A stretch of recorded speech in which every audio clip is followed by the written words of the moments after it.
tal, amigas, amigos televidentes en Extra Plus? Un gusto saludarles, darles la bienvenida a esta edición de Adelante Nicaragua, edición en la que vamos a conversar con Manuel Espinosa Jarquín, analista. A propósito de una efeméride de este mes de octubre, ya realmente pasa, el 5 de octubre es la efeméride. En 1988, si no me equivoco, 1988, un avión es derribado en lo que era conocida como la quinta región, Boaco y Chontale.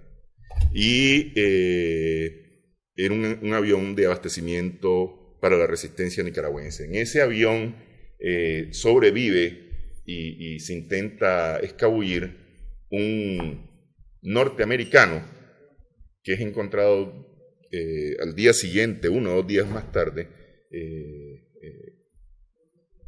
en las cercanías, ¿no? a unos cuantos kilómetros de donde cayó el avión, y es capturado, y su historia inmediatamente saltó a las primeras planas, no solamente en Nicaragua, sino alrededor de todo el mundo. Se trata de Eugenio, dicho en español, Eugenio Hasenfus, Eugene Hasenfus, ¿no?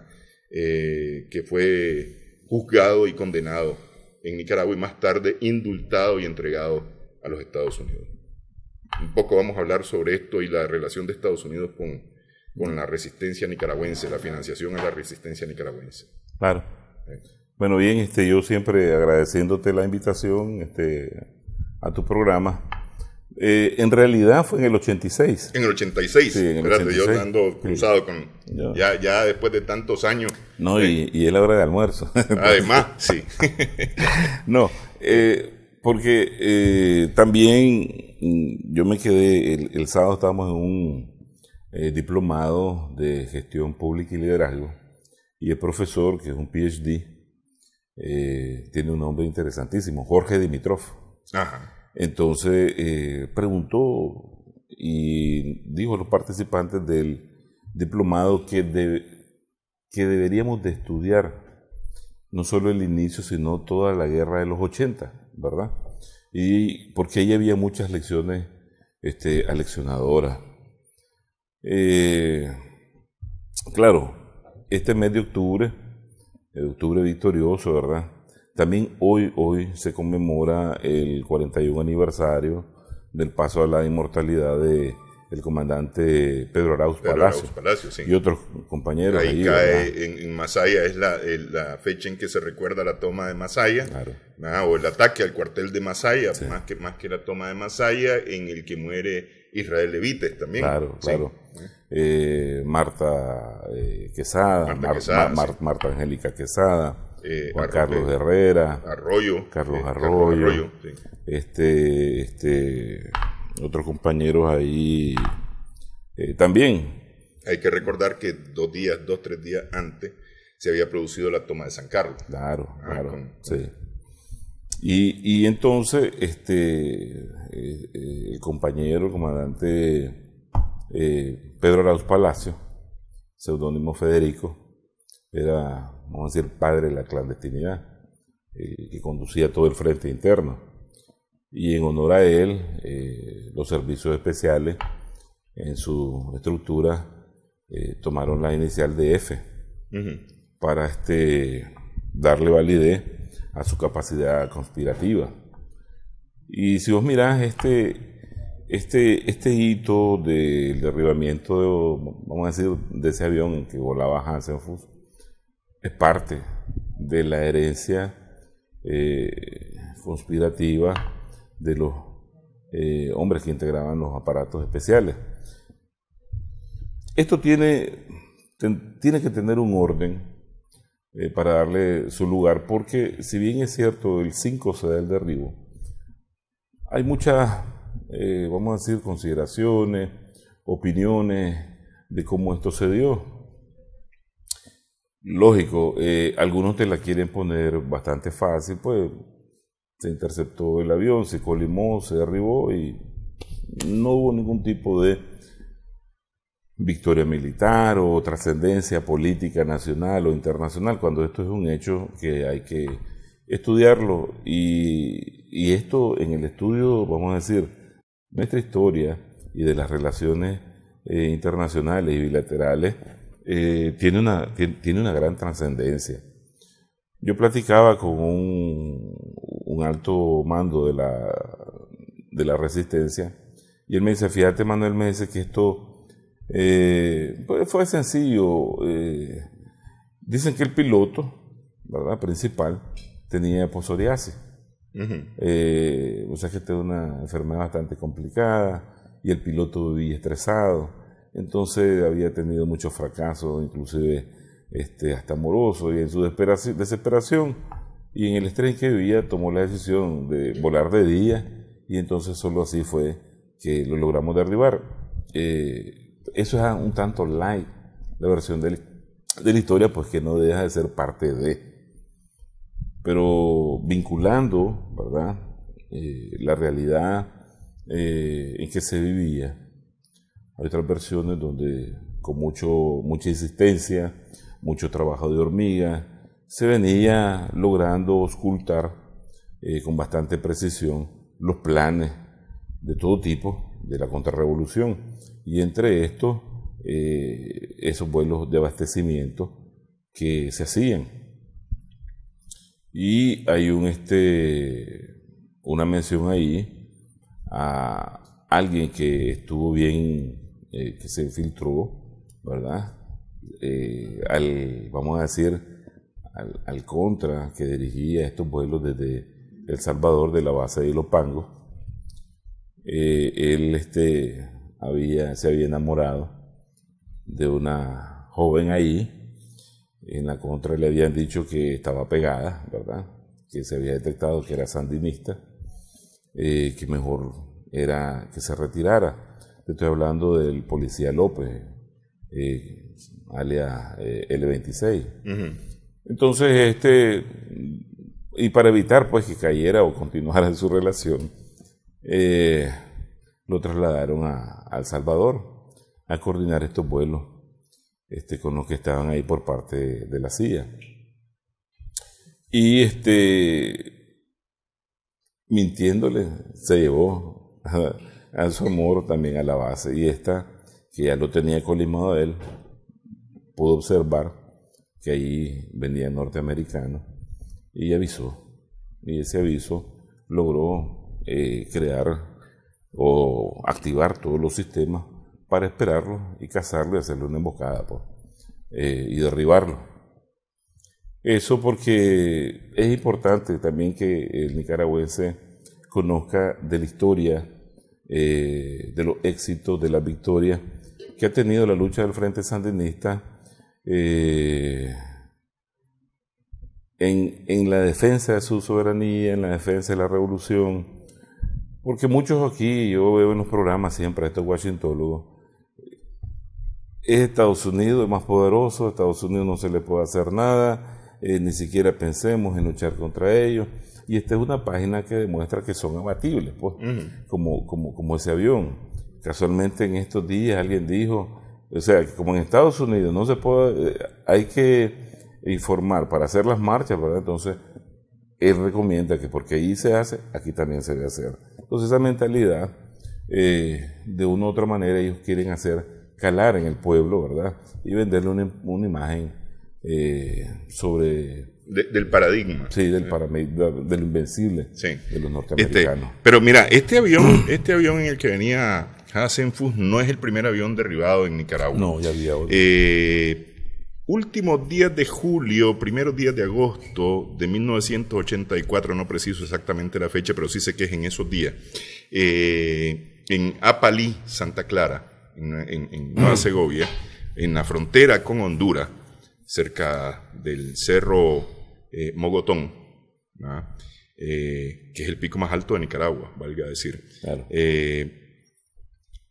Ya habíamos tenido, yo había estado ahí en esa unidad, y habíamos tenido prácticamente 15 días de hostigamiento antes que entrara 2 helicópteros de la Fuerza Aérea Hondureña, bombardearan las instalaciones de la Escuela de Lucha Irregular en Apalí, Santa Clara, y tras ellos, minutos más tarde, entra un avión, un DC-10, si no me equivoco, con cargamento.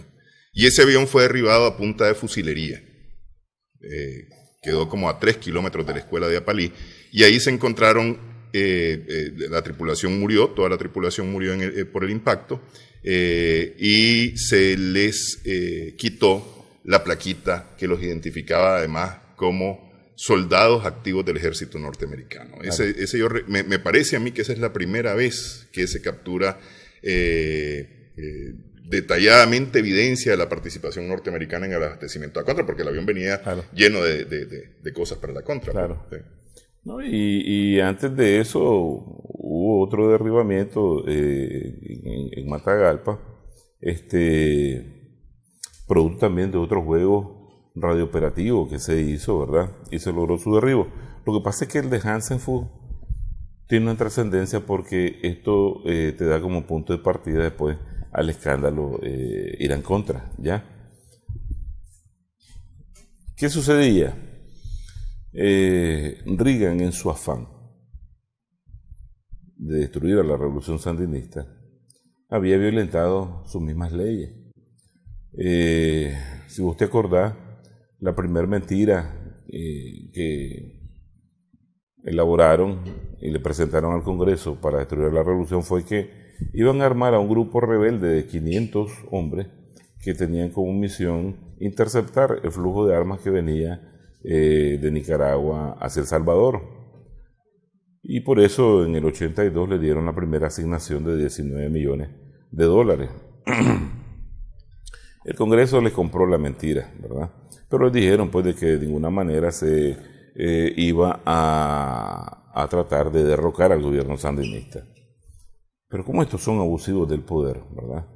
Pues superaron la cifra de 500 hombres, ya en el 82, en el 83 tenía 3.000 hombres, ¿verdad? Hicieron muchos actos de guerra hostiles, volaron los tanques en los puertos, ¿verdad? Corinto, por ejemplo, minaron ¿verdad? todos los puertos nicaragüenses. Minaron todos los puertos. También en su afán el jefe de la CIA, William Casey,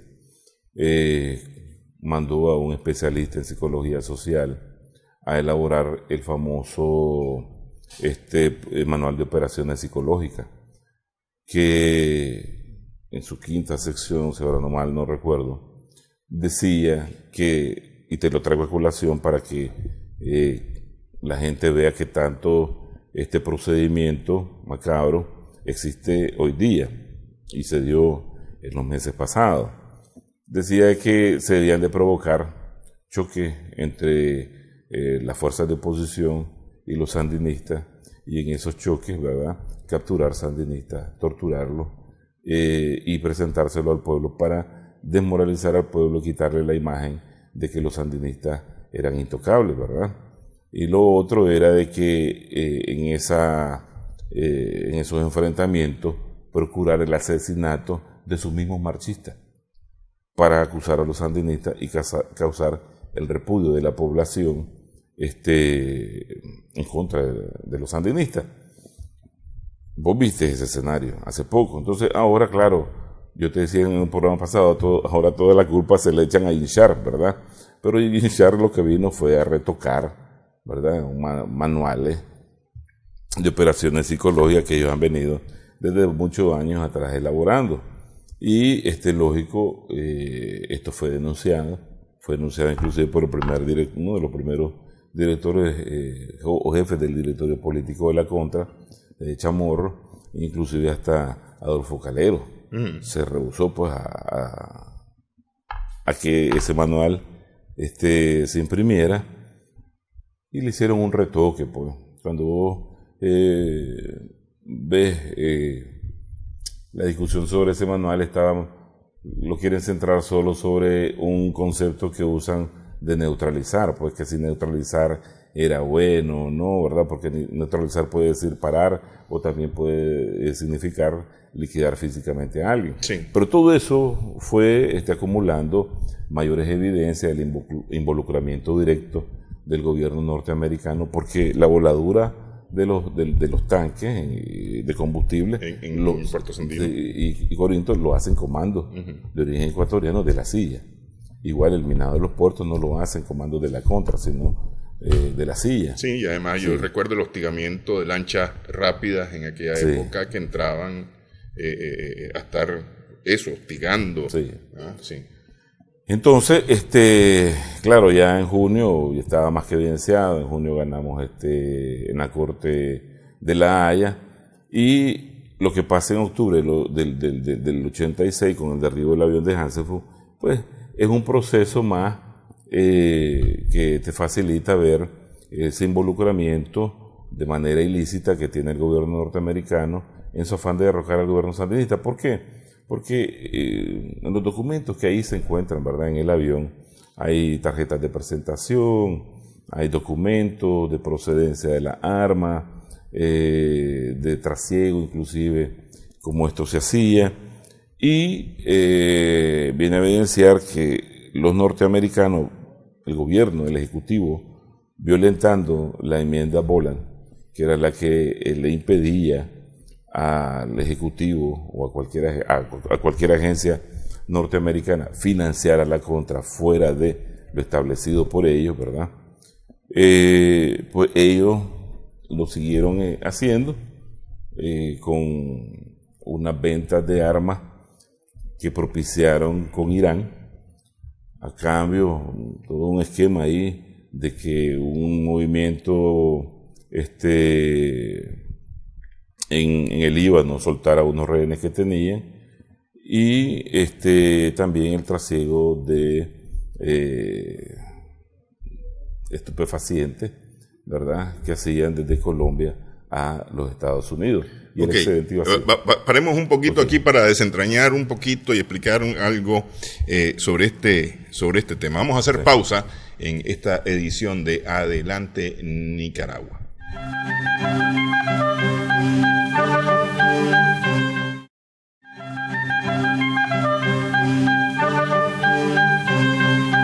Seguimos en Adelante Nicaragua en Extra Plus. Estamos conversando con Manuel Espinosa Jarquín. A ver, hablemos de la coyuntura mundial en ese momento en que está ocurriendo, no cuando se destapa lo que más tarde va a ser un escándalo en los Estados Unidos, sino cuando está ocurriendo. Se está traficando droga de Colombia hacia los Estados Unidos. Se está negociando en el Medio Oriente con el dinero de esa droga compra de armas, y esas armas se le están entregando a la contra. El excedente. Sí. El dinero, ¿verdad? Mira, habían dos esquemas principales.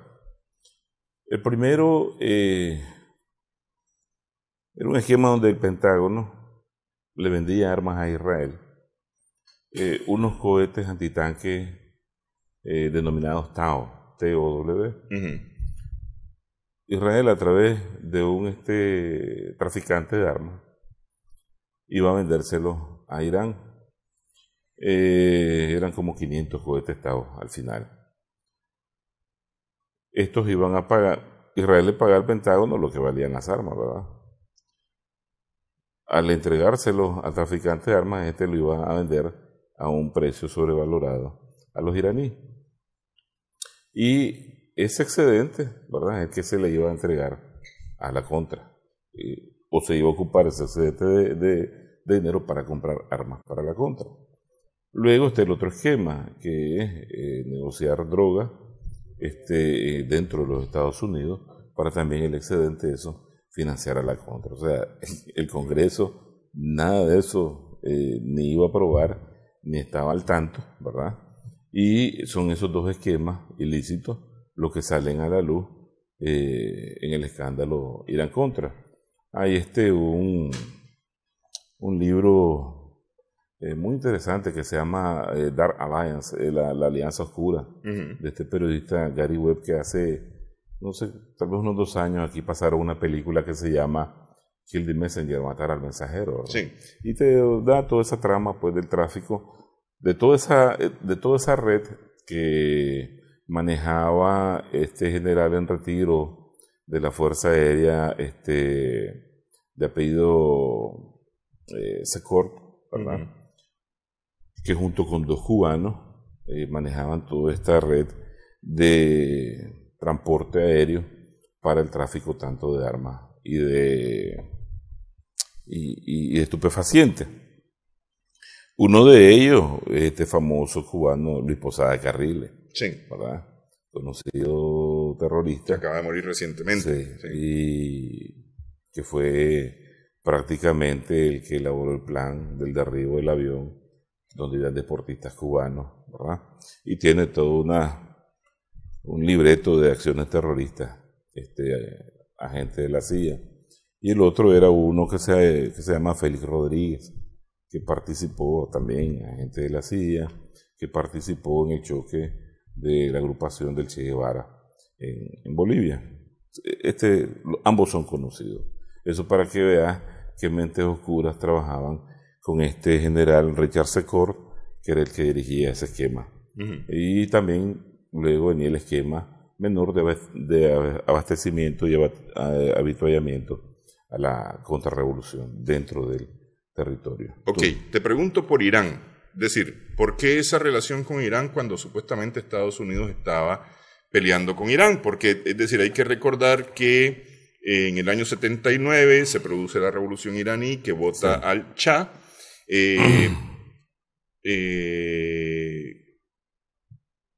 Entra en conflicto con los Estados Unidos por la famosa toma de rehenes de la embajada que le cuesta prácticamente la presidencia a Jimmy Carter, y hace que Ronald Reagan pues gane con facilidad los comicios del año de noviembre del 80. Irán está en guerra contra Irak en ese momento. ¿Por qué ese facilitarle armas a Irán si es enemigo de Estados Unidos? Mira, ese es otro gran problema para Reagan, porque además de eso, lo que se está tratando de negociar en otra banda es la liberación de 5 o 7 norteamericanos que tenía un grupo en el Líbano secuestrados. Y entonces también esa venta de armas iba a propiciar, vamos a decir, la ayuda o la cooperación de los iraníes para que este grupo que tenía conexión con Irán liberara a estos norteamericanos.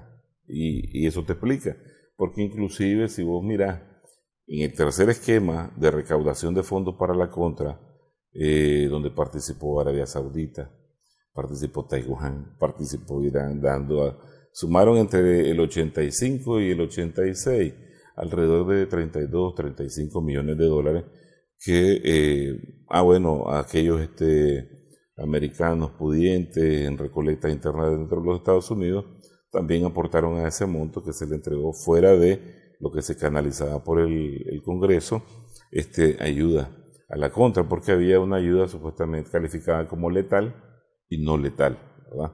A esto. Entonces, lo de Irán, a tu pregunta lo explica ese interés de armas por facilitar la liberación de estos rehenes que tenía ese grupo en el Líbano. Porque el aliado norteamericano en esa guerra Irán-Irak es Irak. Así es. Y es Saddam Hussein. Y ya viste cómo terminaron ellos de matar a su peón, ¿verdad? Sí. En la guerra contra Irak en el 2003.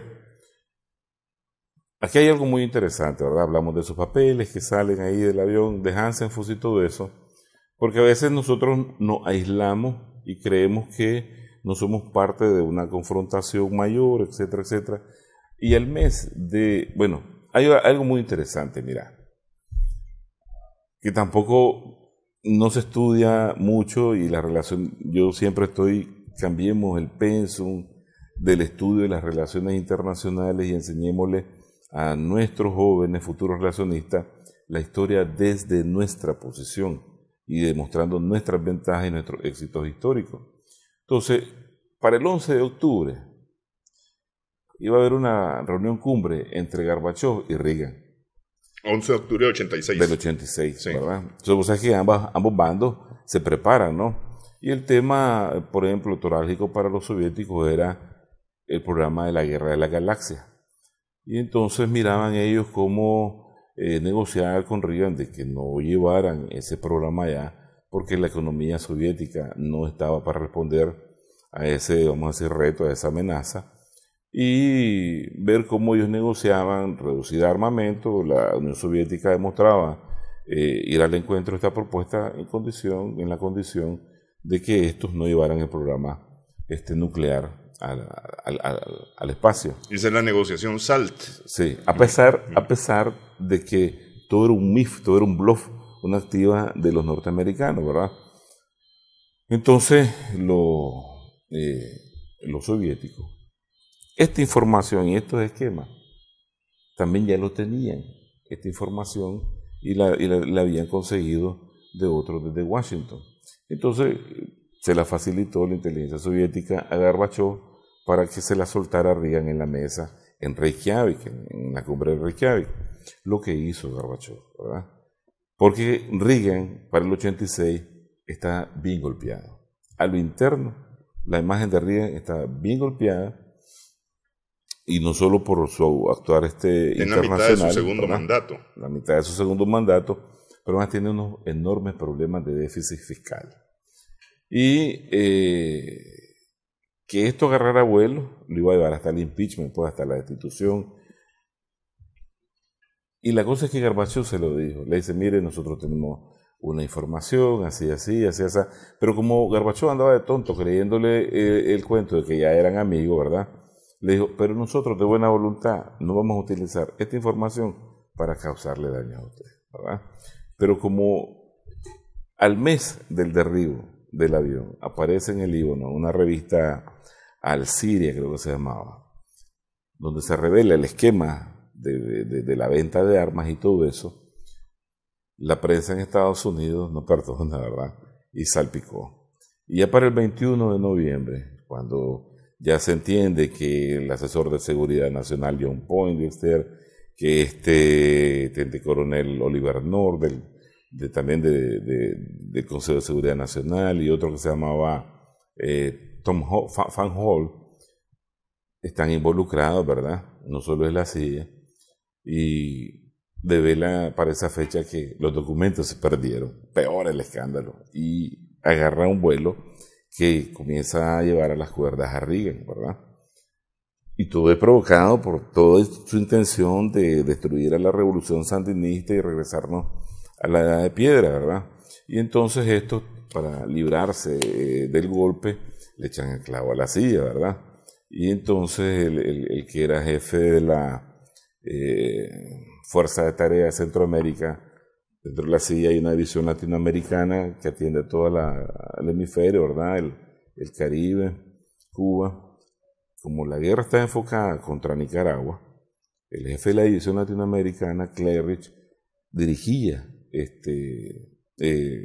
toda esta parte de Centroamérica, y a su segundo le dejó que atendiera al resto de países. Imagínate la importancia que tenía hacernos la guerra y destruirnos. Ok, hay que recordar que en Centroamérica, bueno, está Nicaragua, que representa un conflicto para los Estados Unidos en ese momento, pero también está El Salvador. Sí. El FMLN ha tomado fuerza ya para el año 86, claro. Está muy fuerte. Creo que ya había lanzado algunas ofensivas que habían llegado prácticamente hasta las puertas de San Salvador. En Guatemala, el URNG, la Unidad Revolucionaria Nacional Guatemalteca, también está haciendo ruido. Honduras tiene también sus problemas sociales, que no necesariamente están metidos con un movimiento guerrillero, porque allí el movimiento guerrillero había sido aniquilado hacía varios años, pero sí había problemas sociales creados especialmente por la presencia norteamericana en Honduras. Claro. Hablemos de eso, de cómo este escándalo en los Estados Unidos toma connotaciones importantísimas, claro, dentro de la política norteamericana. Regresamos en breve en adelante en Nicaragua.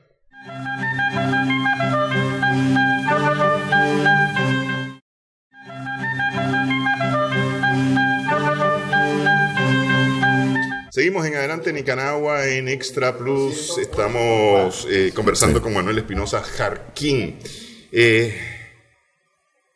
El Congreso de los Estados Unidos ha aprobado ayuda para la resistencia nicaragüense,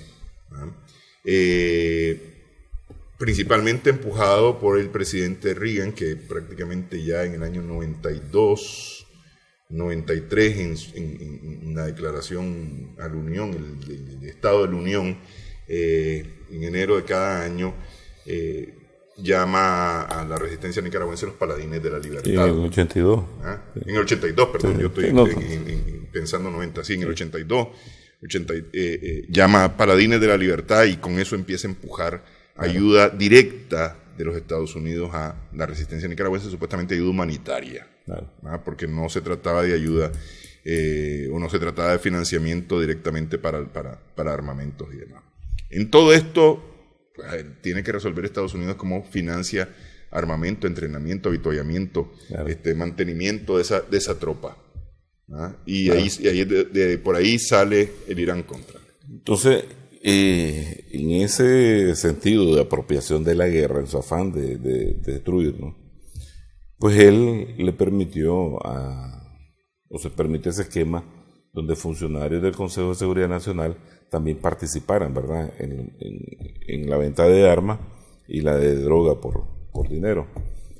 Entonces, Oliver North le echa el clavo a la familia García. ¿Ustedes quién es la familia García?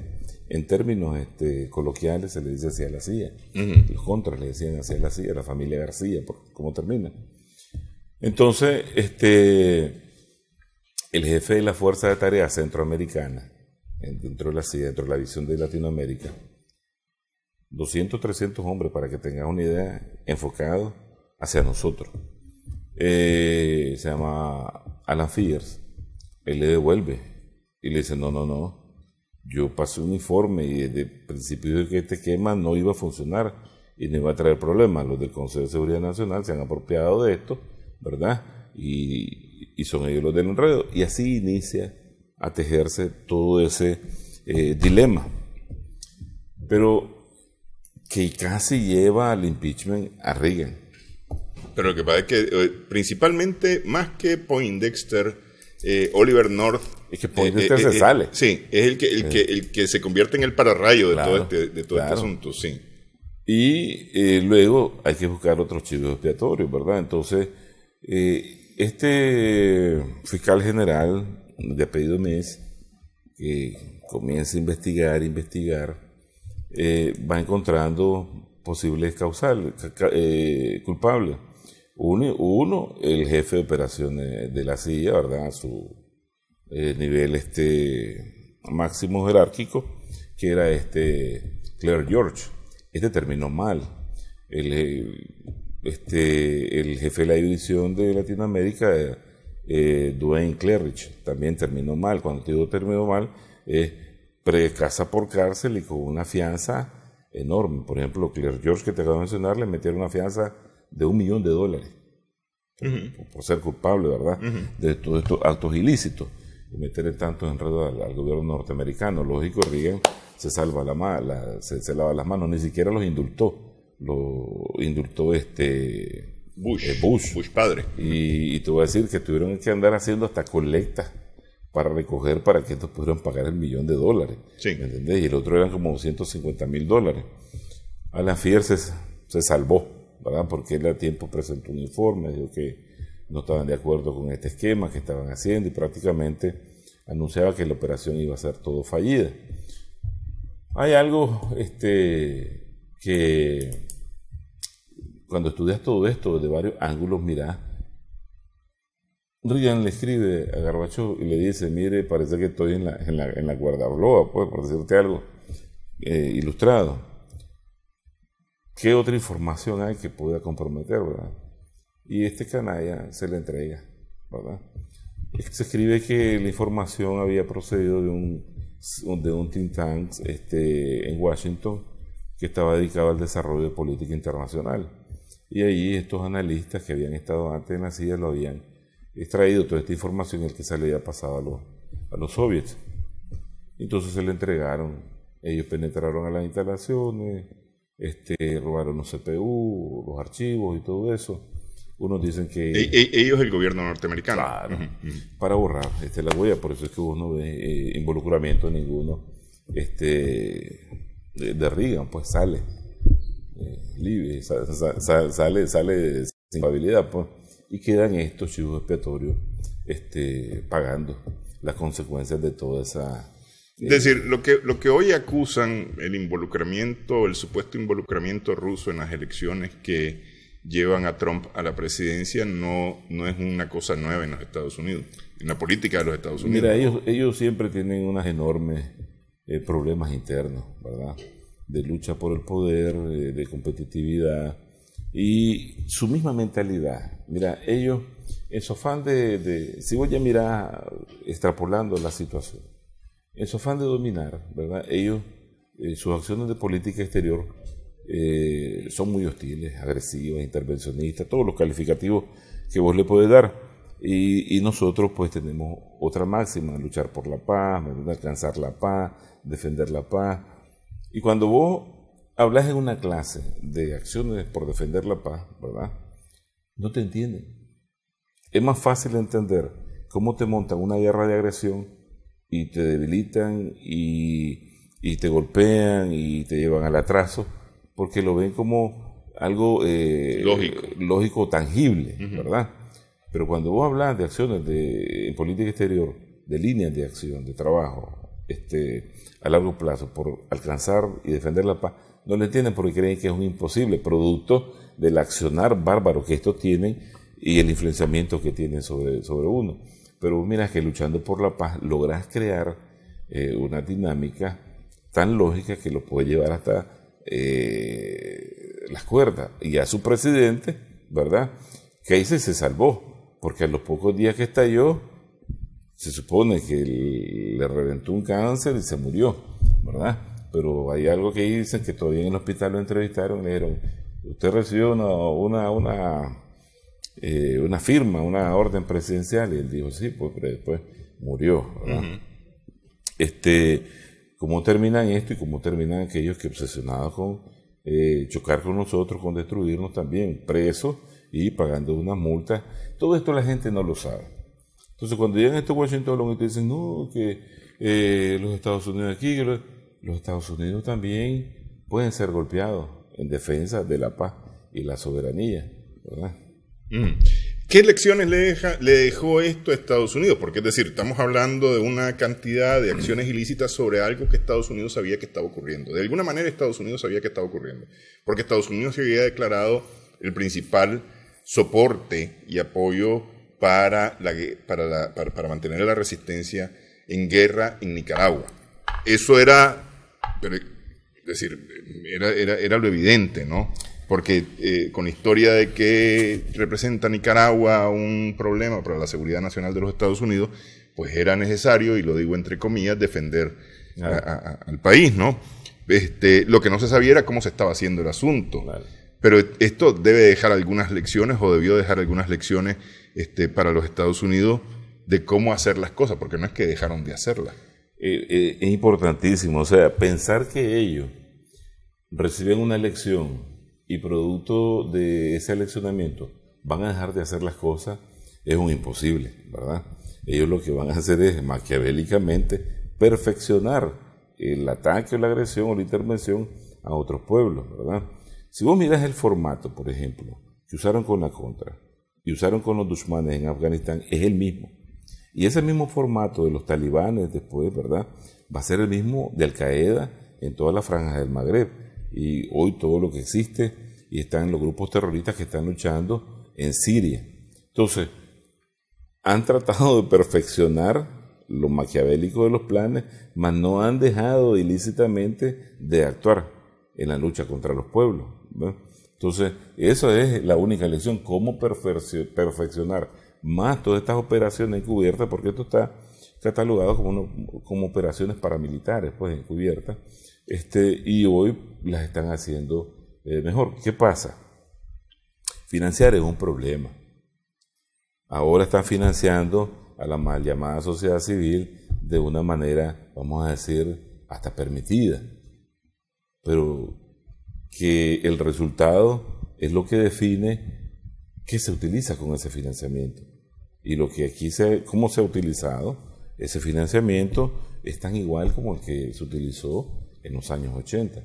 ¿Cuál es el problema? Que ahora tenés unos radicales en el Congreso que están avivando con el ímpetu que Reagan tenía, ¿verdad?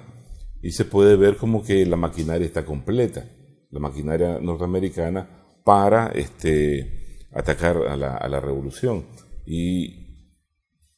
Y eso la gente lo tiene que tener en cuenta, pero también tiene que tener en cuenta de que nosotros, que la columna vertebral del nicaragüense, el sandinista, está estructurada por eslabones de lucha, de historia, de éxito, de moral combativa, que al final mira el tamaño del adversario, mira el tamaño del problema, puede ver su complejidad, pero en el marco de ese análisis, ¿verdad?, va a haber la posibilidad de revertir su accionar y que todo nuestro accionar lleve a una victoria. Ok, hacemos pausa, una última pausa en esta edición de Adelante Nicaragua.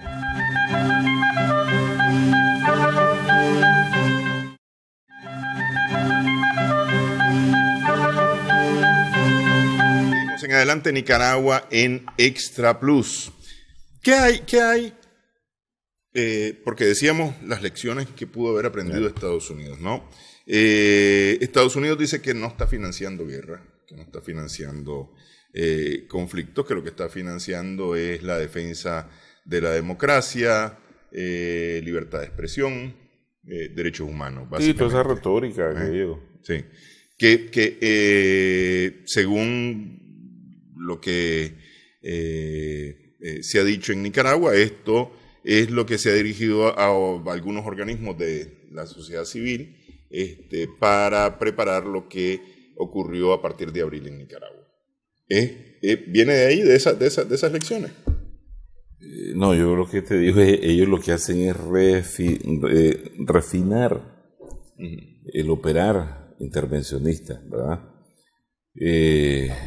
Esa forma clandestina de financiar a la contra que miramos en estos dos esquemas de armas y vía el narcotráfico, ellos lo replantean vía el financiamiento con esos temas a la sociedad civil para dar un golpe de Estado. Eso lo hacen a nivel global porque sus capacidades son global. No significa ellos que vayan a dejar en su afán de intervencionismo. Mira, y sobre todo por la coyuntura global, ellos están enmarcados en una coyuntura siempre de competitividad. Y pensar, por ejemplo, con ese advenimiento de China hacia acá, que van a dejar cabos sueltos, es imposible. Ellos tienen que tener a los gobiernos que necesitan. Mira en el caso de Honduras. Mira ese éxodo que va ahí. ¿Cuál es la solución que plantea el gobierno de Trump? Lo que le mandó a decir el presidente Juan Orlando Hernández es: no los deje salir, porque si no vamos a considerar eso como un asunto, no fue de agresión, que es un asunto que nos va a molestar a nosotros los Estados Unidos. Eso fue básicamente lo que le dijo. Sí, ¿Cómo lo van a resolver los hondureños? ¿Cómo lo van a resolver? Si hay la pobreza es galopante, si el desempleo es galopante, la violencia, si la violencia, el crimen organizado es galopante, ¿cómo? Y si de repente y a los guatemaltecos también se deciden hacer otro éxodo, los mismos ticos de la problemática que también quieren hacer otro éxito, los panameños quieren hacer otro éxito, los mexicanos quieren hacer otro éxito. ¿Cómo lo resuelven? ¿Por qué esos temas de democracia, de libertad, de verdadera democracia, no están ellos ahí financiándolo?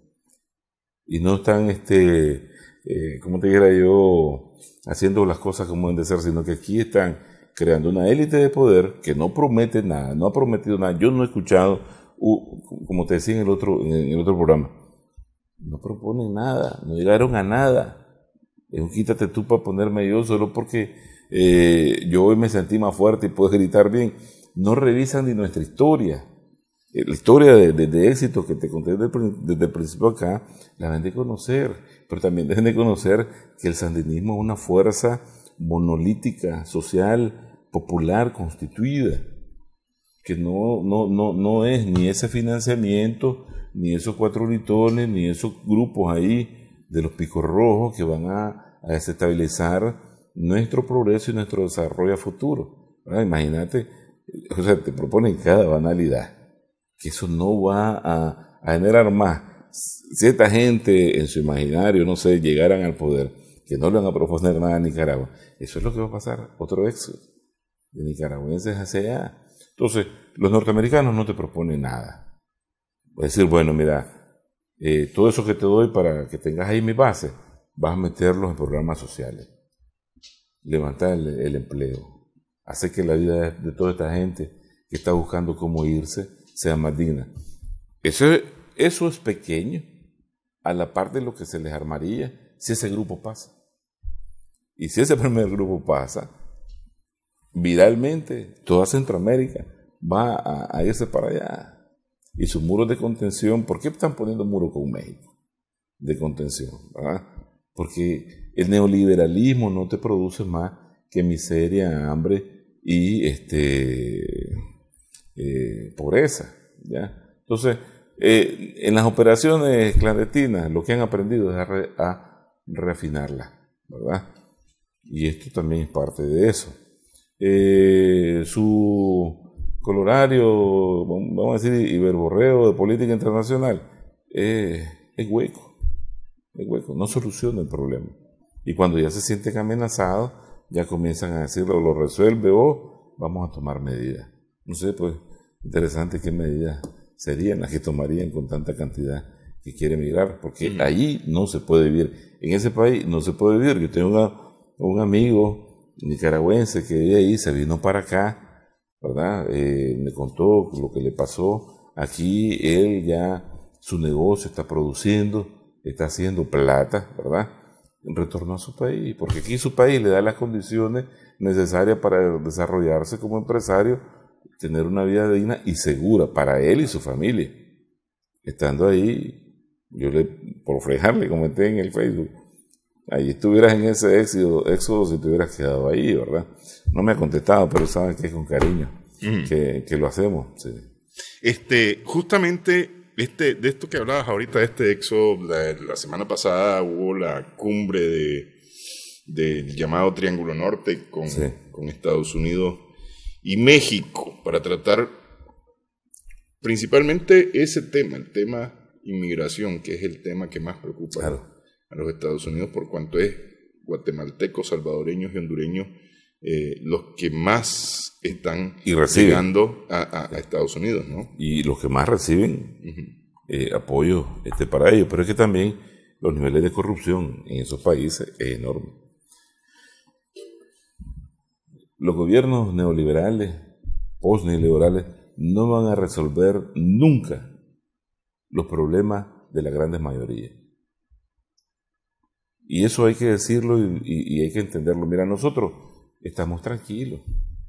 Si el momento de horror que vivimos fue en el momento de horror que estos crearon, entre abril y julio, ¿ya? Pero la gente ya anda tranquila, está en los parques, está haciendo todo lo que nosotros hemos ya conversado.